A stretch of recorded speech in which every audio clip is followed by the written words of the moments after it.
unfortunate that, a few bad apples can just kind of spoil an entire team's reputation.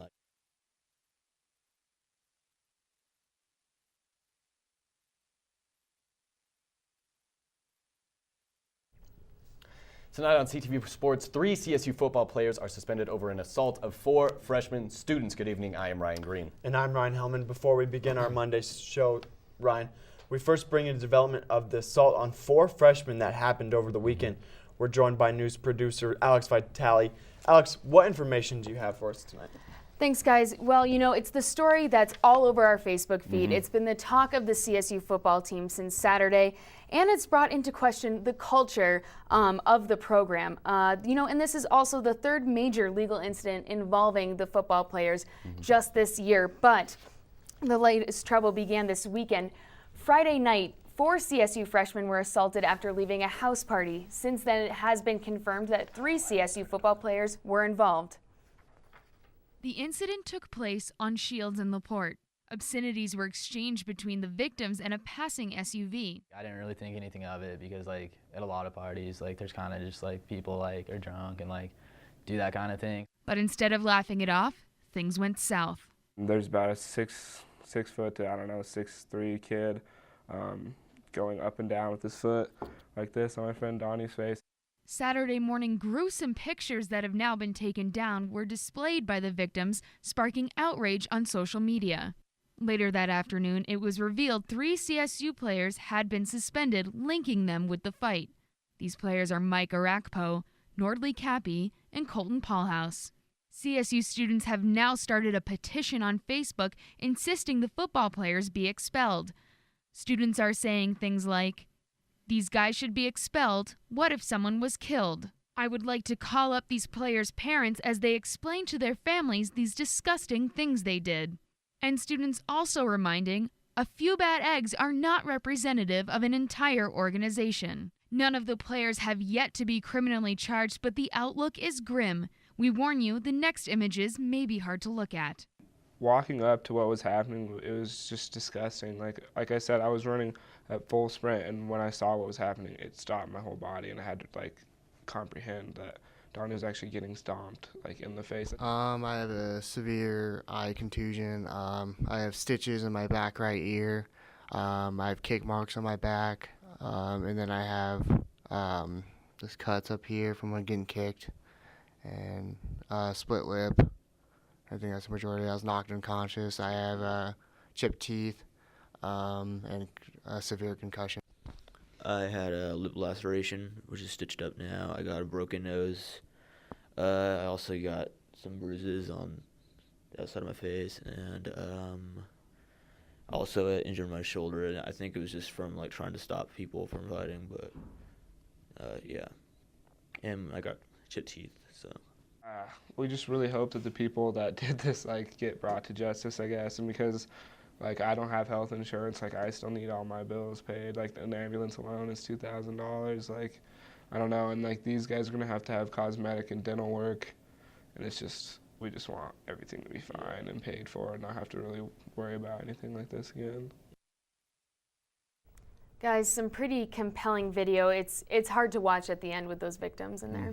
It is, and it's just unbelievable to me that supposedly the role models of the community and the football players would do something like this. Yeah, but like some of those Facebook posts said, it wasn't the entire football team. It was just 3 individuals that kind of seemed like they were above the team, and it's unfortunate that they took on a role where they were put above the team, and now they represent the team, and not only the team, the school as well. And it hurts every reputation of those. Yeah.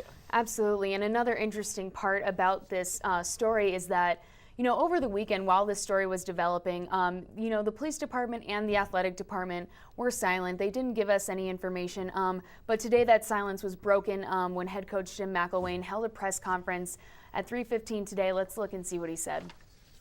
I'm responsible for this program. I took this job. These players that are here, I know we didn't, recruit them, and yet at the same time understand this.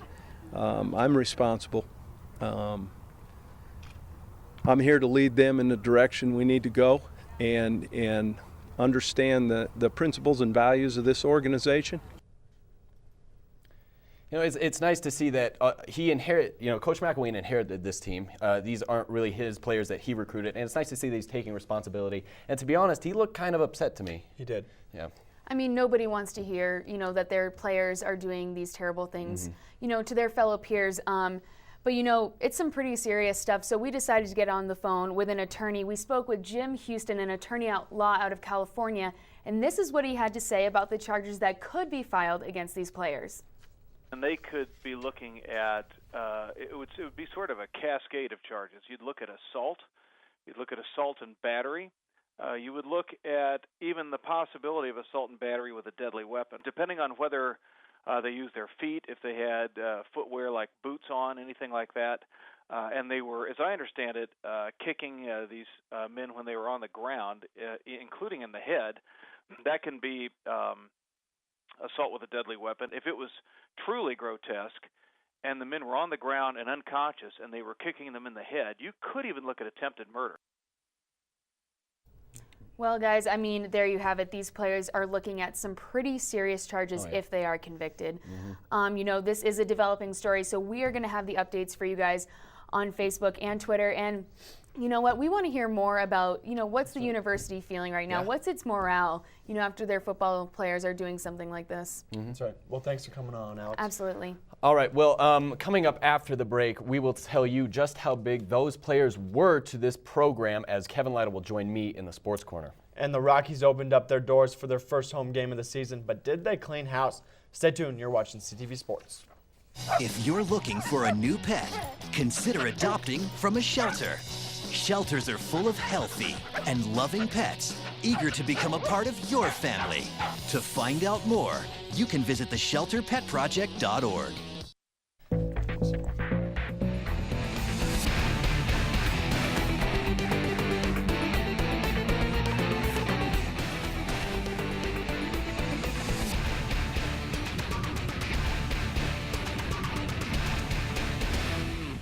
Welcome back to CTV Sports. Now, despite this weekend's events, we also have more sports news from the CSU football team. They did have their first public scrimmage at Hughes Stadium this past Friday. Now, filming of the actual scrimmage was not allowed, but we got to see all three quarterbacks perform, and it was not very pretty. The defense combined for 27 sacks. McElwain said they had 32. They had an interception for a touchdown, 30 tackles for a loss in the 131-play scrimmage. One of the few bright offensive spots, however, was Chris Woke, who ran for 52 yards on 7 carries. Micah Rakpo and Nordley Cappy, two of the players mentioned earlier, combined for 7 sacks and 7 additional tackles for loss in the scrimmage. I am now joined by Collegian Sports reporter Kevin Lytle to break down the state of the Rams defense pending the potential losses of both Rakpo and Nordley Cappy. Now, Kevin, let's start with Rakpo. If we lose him, how important was he to this team? Well, he was one of the leaders. Last year when Mike Sisson went down with the injury, Rakpo really kind of took that role of team and vocal leader, and you kind of expected him to carry that on into next season, but now with the possible suspensions carrying on into charges, looks like he won't be able to do that. Let's look at some highlights from Rakpo from last year. Now, Rakpo is, as you said, the vocal leader. Who could be replacing him? Well, you look at Aaron Davis. He got a lot of time last year when Sisson went down, and he was already going to be a starter in the new 3-4 defense, but his role will just be even further enhanced. Also, Corey James, who had an interception, returned for a touchdown on Friday, will get a lot of time. It's looking like he's probably going to be the one to step in and be that fourth starter now. All right, let's look at some statistics from Rakpo from last season. Again, you said vocal leader. He stepped up for Mike Sisson when he went down. He finished 9th in the conference with 7.2 tackles per game. He ranked 3rd on the team with 87 tackles, played 24 games in 2 seasons, and he became the vocal leader after Michael Sisson was injured, as we said. Now, we're going to move on to Cappy. This guy kind of came out of nowhere when he stepped in for injured starter Brock Sargent. What was his role to this team, and how are we going to have to fill that?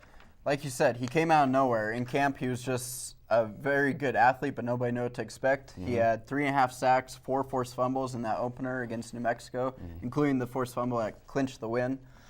He's really the guy that led to all the pressure, and it's going to be hard for them to replace somebody that's that dominant defensively. Right, all right. Well, let's roll some highlights from Cappy's last year. What players could be stepping in for his spot? Well, C.J. James had a good year last year. He'll have to carry the load even more this year. John Froland was moved to defensive end at the start of spring. he had a good scrimmage on Friday. But I think you might look to the linebacker position. Shaq Bear is able to come down to the end and pressure the quarterback. And with Cappy potentially not available anymore, I think you'll just see tons of Shaq Barrett harassing the quarterback this year. Now here's some of Cappy's statistics from last season. Again, he led the team in sacks. He led the NCAA in sacks the first 6 weeks. He was the Sports Illustrated Honorable Mention for All-American. He also earned First Team All-Conference, and then he was named MVP by the Mountain West by ESPN on October 2nd. So, do you think McElwain is going to have to really kick up the defense if these two players are gone? Absolutely. I mean, it's two of the most valuable defensive players. Obviously, hard to replace talent like that, but they don't have much of a choice. Some of the young guys are going to have to step up and find a way to make an impact. Right. All right, Kevin, thank you for joining us. When we come back, Ryan Hillman will be talking Rockies. They opened the season. Did they do a little spring cleaning and notch a win? We'll have those highlights. And we got the latest on CSU baseball's hot streak. We will be right back. 7,000 students drop out every school day. That's a line of desks more than 4 miles long. Keep students in school. Visit boostup.org and take the first step. The club baseball team is on fire. This past weekend, they continued their win streak by making it 14 straight. They swept CU in Boulder, winning 4 games. This now puts CSU in first place in the Mid-America West Conference. Make sure you watch CTV Sports next Monday, as we will have a CSU player on desk with Ryan and I. And now on to opening day. Time to crack your peanuts, spit those sunflower seeds, and root on the Rockies. The Rockies opened the season against the Houston Astros last week, losing 2 of 3 games against the Astros. Today, though, they took on rival San Francisco Giants on 20th and Blake, and folks, it was not pretty. We ended up losing this one 7-0. Barry Zito shuts us down, holds us to 4 hits. Next game is Wednesday. First pitch is at 6:40. And folks, this one is going to be a good one, as it's the freak Tim Lincecum versus Rockies ace Jeremy Guthrie. Very excited for baseball season to be starting. All right, now if you missed the Masters on Sunday, you missed a very, very good one. Bubba Watson, the man who is proud to admit he has never taken one golf lesson in his life, won the Masters in sudden death play to claim the green jacket for the first time in his career. Bubba looked to be out of it after a bad tee shot on the 10th hole, leaving him with a second shot from deep in the woods. With the jacket on the line, he hit one of the best shots in the tournament, which ultimately led to his tap-in putt for the victory. However, runner-up Louis Oosthuizen, who came close to leaving Augusta with the green jacket, hit one of the most unbelievable shots of the tournament and maybe in all of golf. Now on the second hole, par 5, Louis Oosthuizen from 250 yards out. Oh, you're already calling in the hole. You didn't even see it. It bounces in front of the green. Now look how much space it has to roll, Ryan Hillman. It's going to keep going. You see maybe the wind helped out there with the flag. Keeps going, keeps going, keeps going. There's no way. There's no way. Boom. No, there is a way. In. Boom. In. Double eagle for Oosthuizen. The 4th double eagle in Masters And what's history. it called, Ryan? It's called an albatross. I never knew that until this weekend. Neither did I. All right, well, thank you for joining CTV Sports. We are now going to send it over to Haley Pennington for the weather. Haley.